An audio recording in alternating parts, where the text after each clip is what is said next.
Bonjour à tous, donc bienvenue sur le webinaire du cabinet CBA, Maître Georges-David Benayoun, avocat au barreau de Paris, spécialisé en fiscalité. Aujourd'hui, je vais vous parler de l'apport-cession, mécanisme d'optimisation fiscale qui va permettre d'éviter ou de limiter l'imposition sur les plus-values de titres de société. Donc, c'est quoi l'apport-cession? C'est une opération où on va combiner un apport de titres, des actions, des parts sociales. Alors, on verra qu'on pense souvent à des parts de société à l'IS, il y a aussi des mécanismes pour des parts de société à l'IR. Et une fois qu'on a apporté ces titres à la société, cette société, qu'on peut dénommer holding, hein, souvent, va céder elle-même ses titres. Donc, on a une opération qui va être relativement rapide et qu'on peut disséquer fiscalement ou juridiquement plutôt une opération d'apport de titres suivi, donc l'apport, c'est une mutation à titre onéreux, c'est-à-dire qu'on va voir en contrepartie des titres, on va recevoir des titres d'une nouvelle société et on va céder les titres qu'on a apportés, donc la nouvelle société va céder les titres euh, de la société qui ont été apportés et ce montant va être encaissé par la holding. Donc, c'est un mécanisme qui est souvent utilisé lorsque on n'a pas créé depuis un certain temps des holdings, parce que là, le mécanisme de la holding, il est intéressant dans la structuration d'un groupe pour deux raisons. Dans le cadre d'abord des distributions de dividendes, on va aller chercher une diminution d'imposition, puisqu'on va aller chercher une quote-part de frais et charges avec une imposition à un peu plus d'1%. Et lorsqu'on cède les titres, on va aller chercher une imposition aux alentours de 3%. La quote-part de frais charges, c'est exactement 12% du taux de l'IS. Donc, si on regarde le petit schéma que je vous ai fait, qu'est-ce qui va se passer? On a Monsieur X qui détient 60% de la société A. Il va apporter ces titres de la société A à une holding X dont il va détenir 100% des titres. Donc, on a bien un apport des titres à la structure. Et on va avoir un mécanisme de plus-value qui va être imposé dans la mesure où on va avoir une cession des titres de la société A et les titres de la société A vont pas donner lieu à une plus-value. Alors pourquoi ça donne pas lieu à une plus-value? Parce que on va apporter les titres, par exemple, à une valeur de 1000 et on va les céder à une valeur de 1000. Donc au niveau de l'IS, on sera à zéro. C'est tout l'intérêt de l'apport-cession. C'est qu'on joue sur le taux de l'IS, on va amener à une valeur qui va permettre de neutraliser l'impôt société. Alors, pourquoi on fait ça? Je vous ai expliqué que dans le cas du régime Murphy, on a une exonération et on va rentrer sur un mécanisme d'imposition de l'ordre de 3%.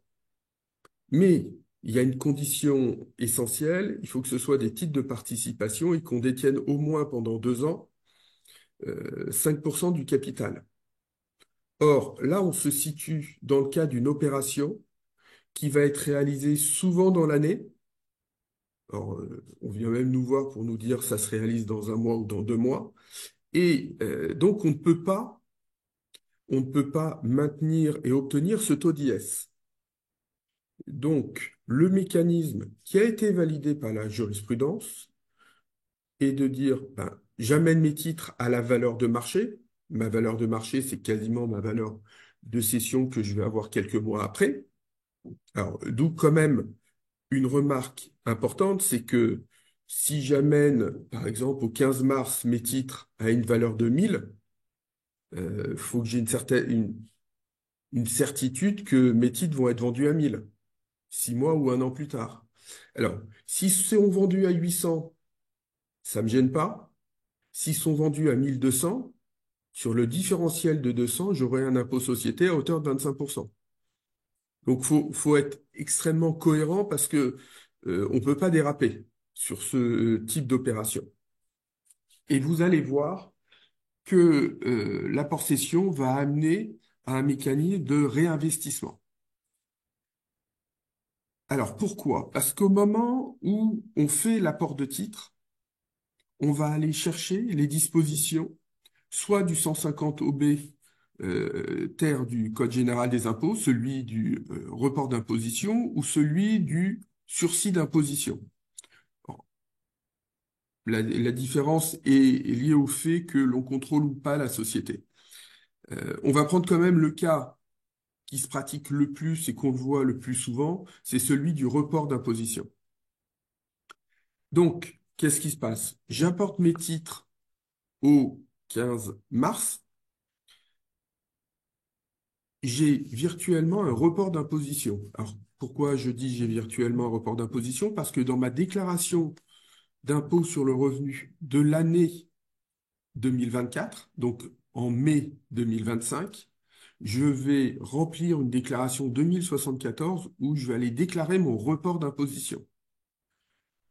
On va prendre l'exemple de tout à l'heure. J'ai eu un coût de constitution de ma société de 100 et j'apporte à 1000. Donc, je vais avoir 900 en report d'imposition, au taux d'IS, au taux d'IR, flat tax 30%, éventuellement avec la contribution sur les hauts revenus. Quand je fais cet apport, je prends l'engagement de conserver les titres 3 ans. Alors, on va aller un peu plus loin. Si je Partons du principe, l'apport cession signifie qu'on ne va pas les garder 3 ans, mais on va envisager différents cas. Je garde les titres plus de 3 ans. Bon, j'ai aucune obligation de réinvestissement et au moment où je vais céder mes titres, je vais bénéficier du régime Murphy et donc du taux à 3%. Je cède mes titres entre la deuxième et la troisième année. Alors, élément important parce qu'on a une jurisprudence qui vient de sortir, qui vient de le préciser. La durée, on le calcule à partir du moment où la société est immatriculée. Alors effectivement, moi, on vient me voir quelquefois, on me dit, bon voilà, on m'a fait faire une holding, j'ai signé les statuts au mois de juin et mon cabis, c'est du mois de décembre. Alors, je explique souvent que ça n'existe pas, sauf à avoir...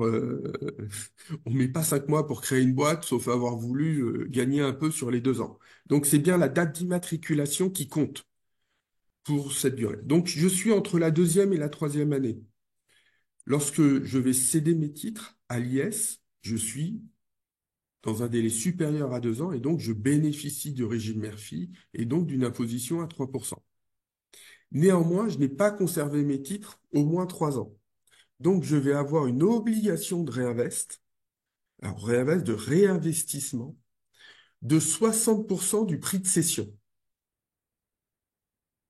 Alors c'est important, on va en parler tout à l'heure, parce qu'il ne faut pas dépenser l'argent où il va falloir bien regarder ce qu'on fait avec cette somme d'argent.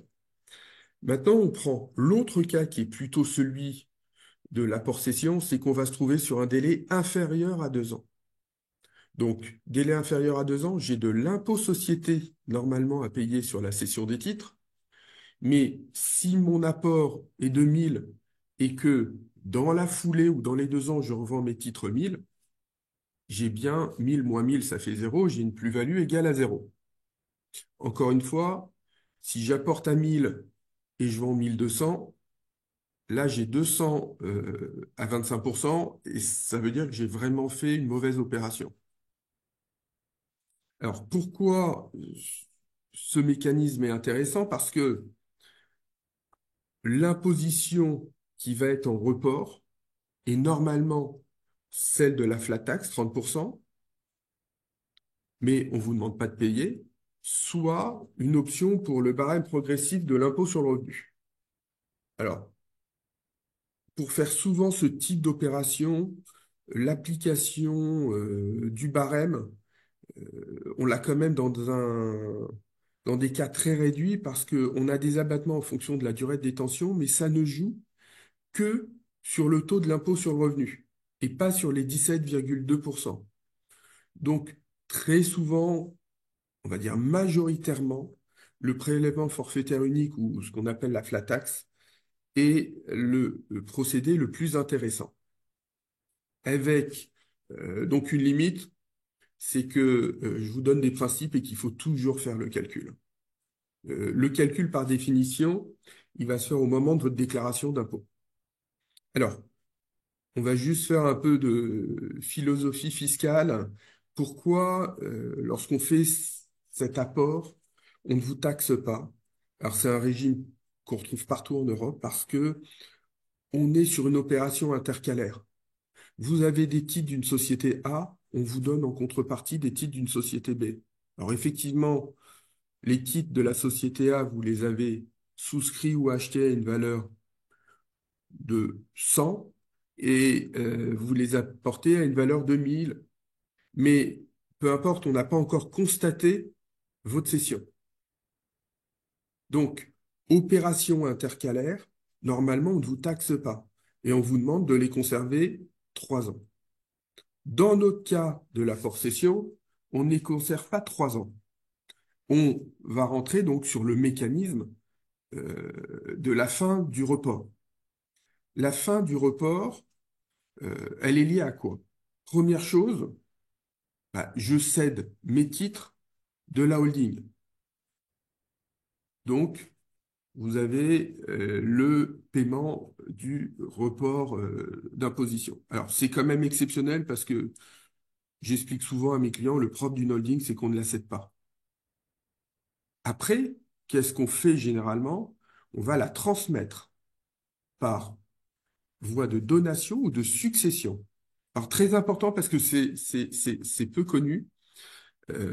Et à l'époque, les gouvernements de François Hollande avaient tenté de créer une imposition à ce niveau-là en disant, bah, en plus de la plus-value, on va pouvoir taxer en droit de succession. Il y a un principe en France, c'est l'un ou l'autre. Donc, le fait de recevoir par donation ou succession va pas effacer le report, vous allez voir, mais normalement ne va pas donner lieu au report. Il y a une obligation de conserver les titres au moins 5 ans pour les héritiers ou les bénéficiaires de la donation. Le délai était de 3 ans, il est passé à 5 ans, de mémoire en 2020. C'est important parce que c'est un peu méconnu et que moi j'ai vu passer un dossier où j'ai expliqué aux personnes que bah, ils avaient mal, ils n'avaient pas vu cette disposition. Bon, normalement cette disposition elle est toujours respectée parce que les ayants droit d'une holding se trouvent souvent avec une holding qui est devenue une foncière et que par définition ils cèdent eux-mêmes très rarement les titres. Donc je reprends maintenant le cours du raisonnement au regard du report d'imposition. On a vu quoi? J'ai fait un apport, j'ai pris un engagement de conservation, mais je vais casser cet engagement de conservation parce que j'ai cédé avant le délai de 3 ans. Dans notre cas, on sait que la cession, elle apparaît, elle est réalisée souvent dans l'année.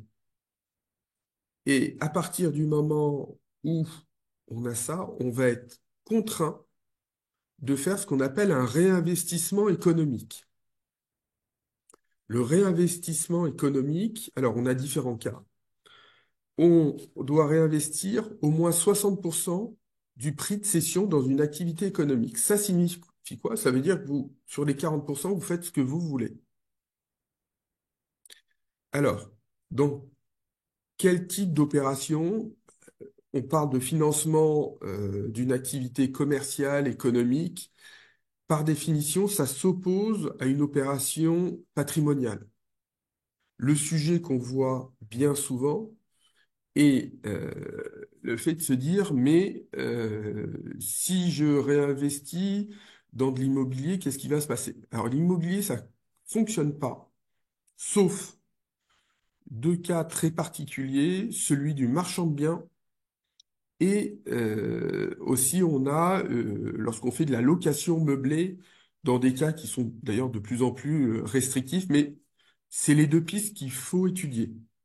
Alors, précision importante, le réinvestissement économique fait l'objet de contrôles fiscaux.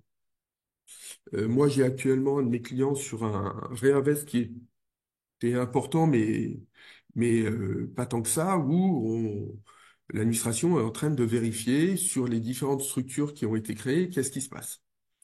Le réinvestissement, il se fait soit sur une société française, soit sur une société européenne, soit une société de l'espace économique européen.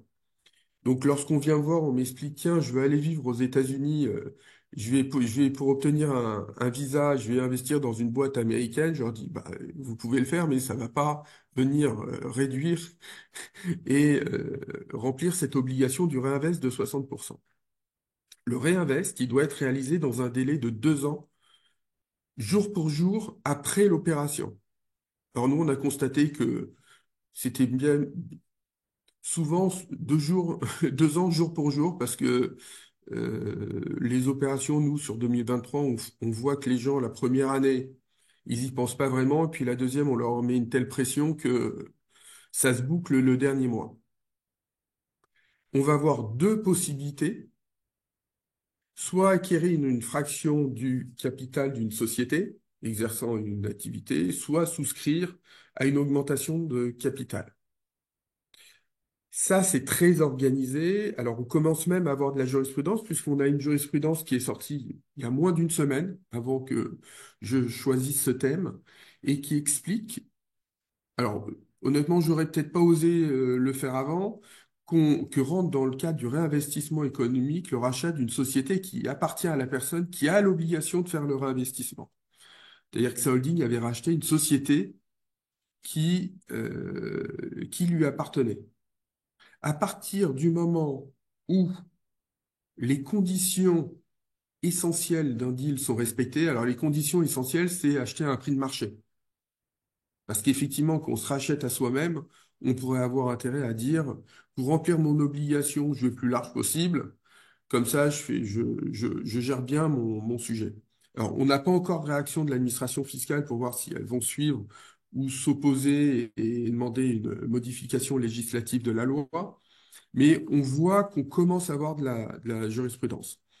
Puis, il y a juste un dernier cas de réinvestissement qui a réapparu, qui a apparu même il y a quelques années, ça doit être en 2018 de mémoire.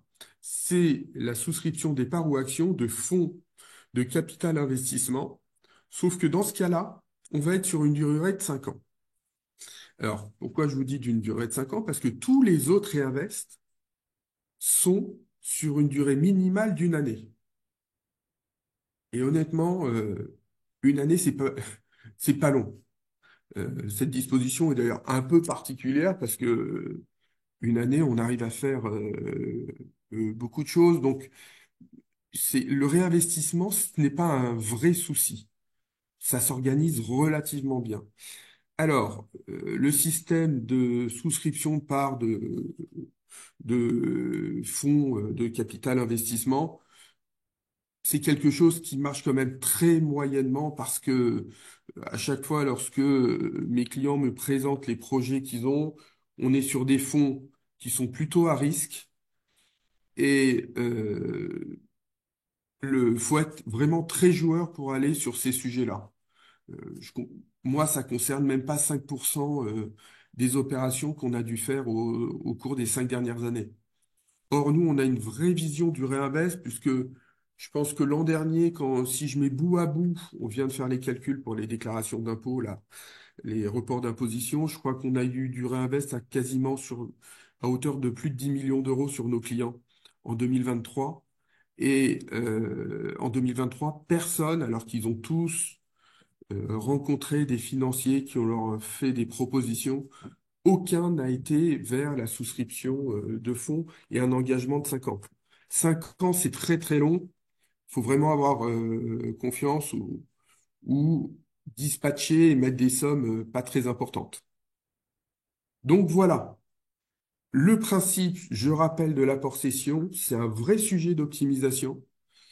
Il faut le voir quand même plus largement dans le cadre d'une création de holding, parce que quand on crée une holding, la première question que je pose moi à mes clients, c'est de dire, vous êtes certain, vous n'allez pas me vendre la société dans les 2 ans. Alors, ils sont tous là en me disant, non, non, je vous promets. Bien évidemment, il y a un tiers qui reviennent au bout d'un an et demi ou un an pour me dire, au fait, j'ai une offre, je fais quoi? Alors, quand on leur fait le calcul, Parce qu'effectivement, si on apporte à 1000 et ils viennent vous voir en vous expliquant qu'ils ont un prix de cession à 2000, 25% d'IS, ça fait quand même très très mal. Et je peux vous dire, j'ai 100% de mes clients qui ont écrit à leur potentiel acquéreur pour leur dire, je suis potentiellement intéressé, mais on se revoit dans un an, minimum. Donc, euh, bien faire attention, autant dans la création de holding, faut aller vite et dire, je dois tenir au moins 2 ans, autant l'apport cession, il faut avoir un mécanisme où ne pas aller trop vite et avoir une vraie visibilité du prix de sortie.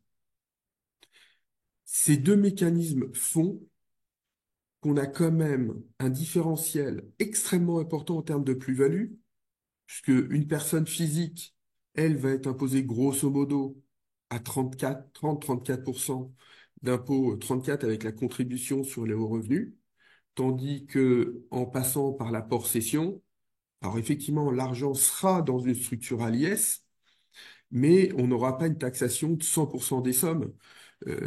Si vous décidez de sortir 10-20% du prix de cession pour récupérer en distribution de dividendes, vous aurez économisé quand même plus de 30%. Et c'est le raisonnement de 100% de mes clients. Alors de manière un peu naïve, j'avais une opinion à un moment qui était de dire, plus on a une personne âgée, moins elle va avoir tendance à créer une holding, mais en réalité, quel que soit l'âge, tout le monde fait ses calculs et se dit, mais pourquoi je vais payer maintenant 30 ou 34%? Autant laisser dans une structure, surtout que j'en ai potentiellement pas besoin immédiatement de la totalité. Je fais donc une économie à ce titre-là.